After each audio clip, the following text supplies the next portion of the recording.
The battle of the Japanese sedans of 2025. Straight up competitors, these two. The Toyota Camry, and then we have the Honda Accord. The styling of these look completely different. Honda just straighten everything up.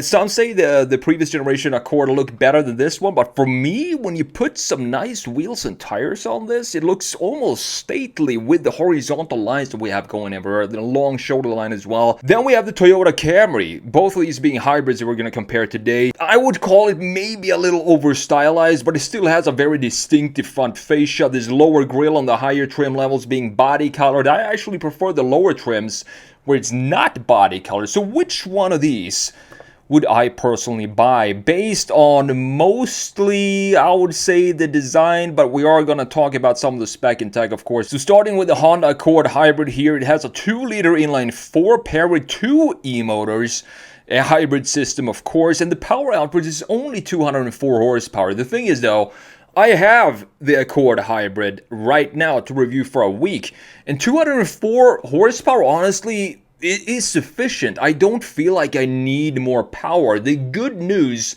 about both of these is the MPG. I mean, the MPGs are just crazy good. The Accord goes up to 48 combined, and then you have 51 combined for the Toyota Camry.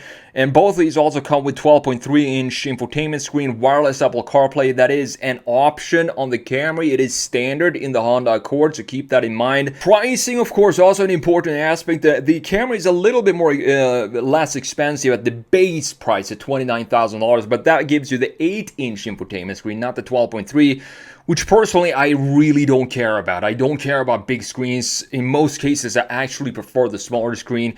Then you have the Honda Accord starting at around $33,000.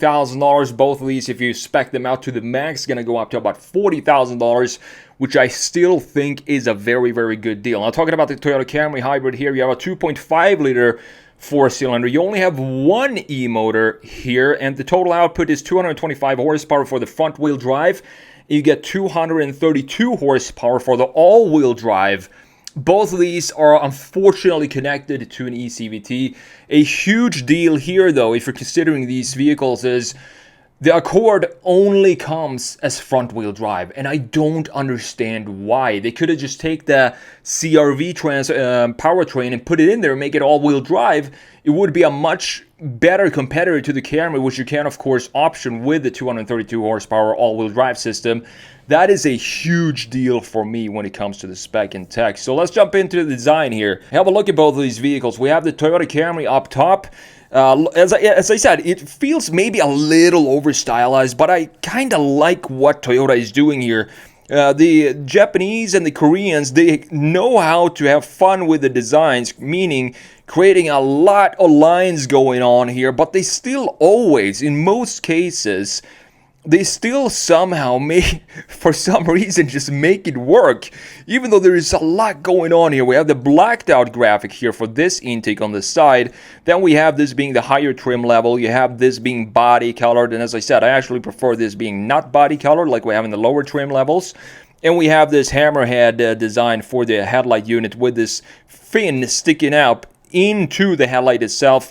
LED indicator again on the higher trim levels. If you go with the lower ones, you're going to get an Edison bulb as an indicator, which is again fine for me because the base level of the Camry is such a good car to begin with. The only thing that I would probably spec it with is all-wheel drive. You can see this almost Lexus-like grille right here in the front end. Now look at the Honda Accord. It is a completely different design philosophy compared to Toyota. They got a lot less stylized compared to the previous generation. And I love this starting point that we have up here, this starting line.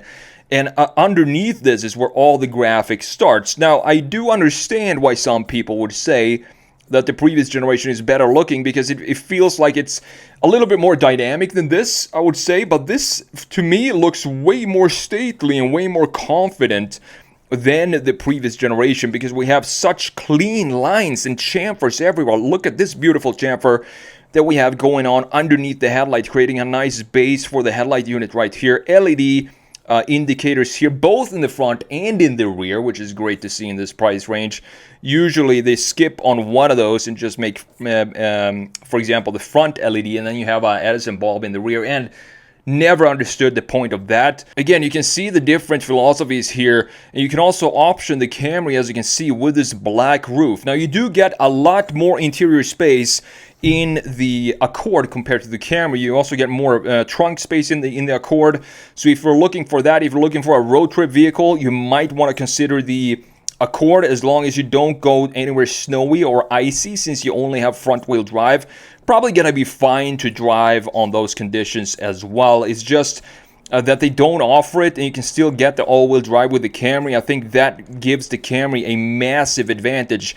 Always love this line that cuts very sharply into the side view of the Camry. You can see just how much volume this scoops out in the lower section. I think that gives it a lot more athletic, dynamic look, and you can see that this line also follows into the rear end, creating almost the same design in the rear bumper like we have in the side, where this piece also, again, carves out a lot of the volume. As you can see, this is optioned with the black roof, something you cannot have on the Honda Accord, for example. I think the side view of the Camry looks very clean. It looks like a proper sedan. It doesn't look like one of these EV/ICE sedans where they have to lift the entire body up and, you know, create almost like a crossover design, like we talked about a few videos back with the redesign of the new Lexus ES, which in my opinion is a massive disappointment. So I just had to redesign that.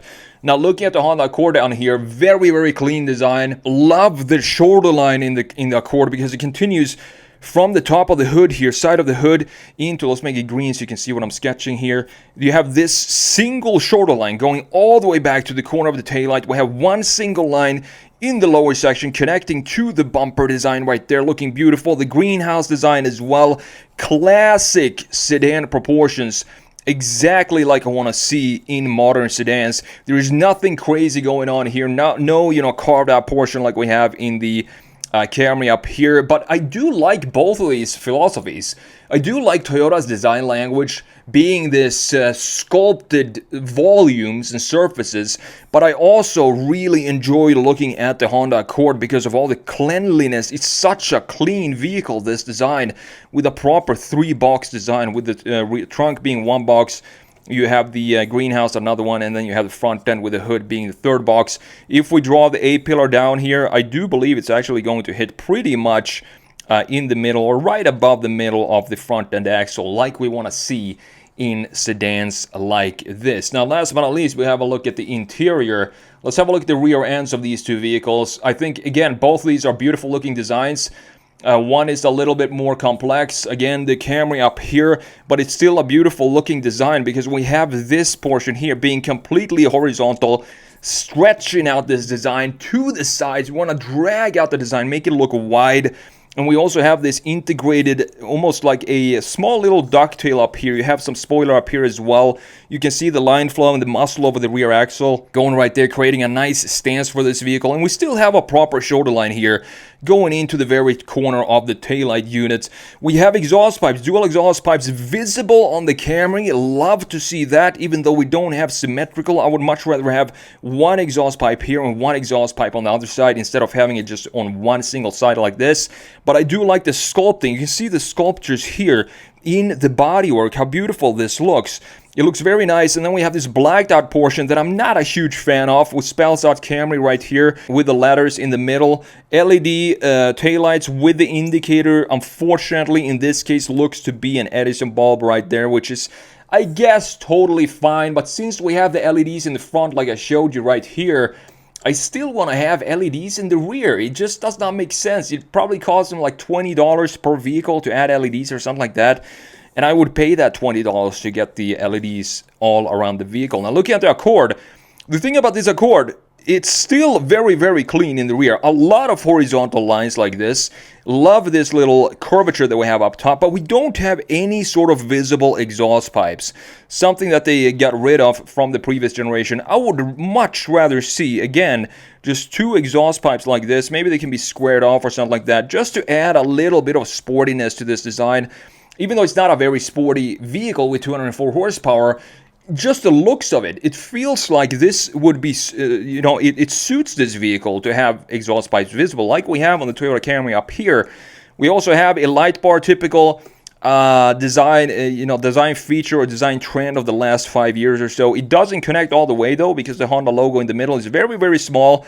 But it does cut out the light bar, so it doesn't connect in the middle right there. Beautiful looking bumper. Everything here has a nice line flow to it. If we continue this line, you can see that it continues into the bumper right there, looking beautiful. So the exterior design of both of these vehicles, two completely different ideas. One being, I think the designers probably had more fun designing the Camry because it's such a so many lines of fluids and fluidity in the not fluids but fluidity in the design, with a couple of key sharp lines, for the biggest one being this one in the side view right here. And then you have the Honda Accord being very restrained and very classic in its approach to designing a sedan. And last but not least, we got to go in and check the interiors. This is very unusual for me for 2025, but I actually really like both of these interiors. I think they look beautiful. They have everything that I want to see in car design, car interiors today, meaning, as you know, we do have the housing for the gauge cluster. Nice integration here from Toyota. This is cool. This is a widescreen integration that doesn't stick up and intrudes up here above the dash. I want it to sit inside of the dash. And on top of that, you also have a nice integration of it with the graphics, because the graphics now go up in the same height as the infotainment screen. So it actually feels like, can you believe this? It feels like the infotainment screen is actually a part of the interior. And on top of that, we also have, of course, all the physical knobs and buttons down here for the climate settings. Start button right here. Do like the paddles. We do have the CVT. I wish we had regular, classic transmissions for both of these vehicles, but that's not what we get. We have some vents down here. I love the red. The one I reviewed a while back had a completely red interior, which looked fantastic. The quality feel and how when you're driving this, the Camry, it's a very, very comfortable vehicle. I mean, it feels like it's one step above the price level that it actually is at. And the same goes for the Honda Accord. Extremely comfortable vehicle. And you can see the interior here, how they updated it with these two horizontal lines like this. We have the vents integrated in this area. I don't like the integration of the 12.3-inch screen as much as I do in the Toyota Camry up here. I think this is a much better integration than this, even though this is not bad, because it still does not stick up above the height of the dash. As you can see, it sits right in level with it. We also have a housing for the gauge cluster. Beautiful to see, with some digital stuff in there. You can't really customize a lot in here. You can customize the center portion right here, but it's totally fine. I really don't need to customize it too much. And the good news is we still have physical knobs and buttons for the climate settings down here. Drive mode selector there, USBs, wireless charging pad, everything you need is available here. You also have heated and ventilated seats right here, which is great to see in this price range. In addition to that, for the back seats, you have 3 levels of heated seats for the Honda Accord. So which one of these would I buy? This is a very, very tricky choice for me, because when it comes to the design, I still think I prefer the exterior design of the Honda Accord. I like the more restrained design, the more classic feel. But on the other hand, I do prefer the interior of the Toyota Camry, because I like the integration of the screen better, and the overall quality, build quality, just felt a notch higher in the Toyota than it does in the Honda. But the key decision for me is not going to be based on design. It's going to be based on powertrain. And the key reason why I would personally go for the Toyota Camry is because it offers all-wheel drive. It's as simple as that. In a sedan of this size, I definitely want to have the available the option to have all-wheel drive, which is something that Honda does not offer, unfortunately. So for me, the choice is going to be the Toyota Camry.